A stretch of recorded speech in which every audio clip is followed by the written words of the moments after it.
Hey guys, welcome to my channel. So today I have a very special video for you guys. As a few of my friends may know, and probably as you guys can see, I'm a gamer. I like to play games, mainly like Genshin, Sims, GTA, Minecraft, and stuff like that, you know? So I was like, might as well get a gaming setup, and that's exactly what I did. And I know before we start, I know people are gonna be like, hey Patricia, why didn't you just build your own? Okay, well, I wanted to. I low-key wanted to at first, but I'm not a tech person. I know like building it would be like an experience in itself, which I really wanted to do. It was also the graphic card situation, you know?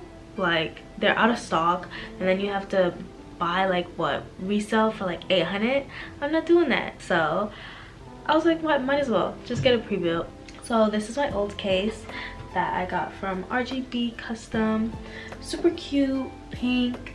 But I think that's why I messed up, you know, like I feel like I low-key overdid the pink to some extent. So yeah, let's get started with this unboxing. I'm super excited for you guys to see. And yeah,